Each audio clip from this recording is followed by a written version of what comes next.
Another day, another budol.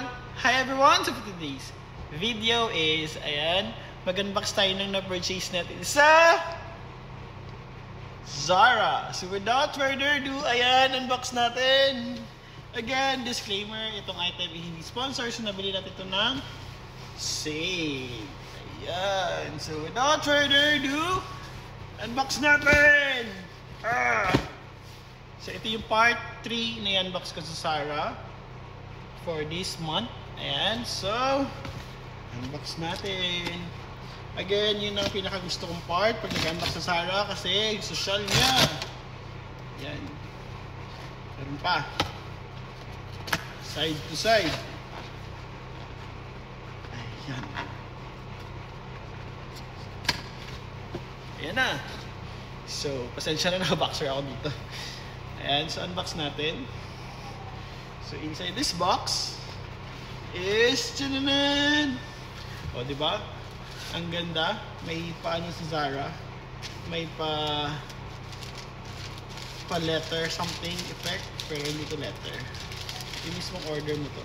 Ayan. So, inside this box is, ito na lang muna siguro i-unbox ko. Gagawa ko ng part 1, part 2, part 3 for this. Ayan. So, first item is this one. Ayan. So, tatlong unboxing to ah. So, first item is this one. This is the Zara shoes. Ayan. Pag ganito, Zara shoes yan. So, unbox natin. Ayan. Ang ganda niya in person, promise. So, ayan. Ito na siya mismo. Ito yung shoes. Ayan. So, nabili ko ito sa halagang sale. The original price is 1,300, nasa 3,995. So, sale siya ngayon. So, nabili ko ito sa halagang 1,995 pesos. Ayan. Yung size ko dito is 42. Ayan. If you remember, napag-unbox ako ng another shoes sa Zara. Ito naman is, wala lang. Hindi ko alam kung ba't nabili to. Yun lang. Marami naman akong shoes.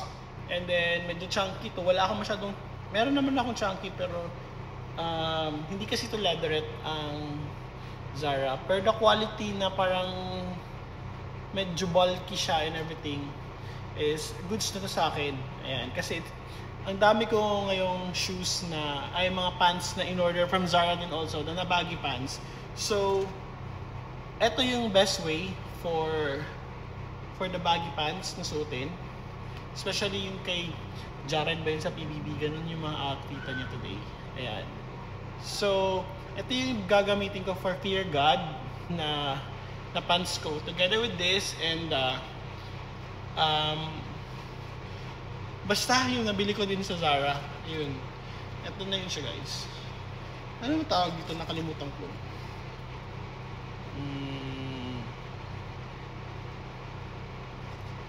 Basta wala nakalagay. Ito na siya guys mismo. Ayan. Ayan na. Ayan na. So yun lang. Thank you for watching and adios!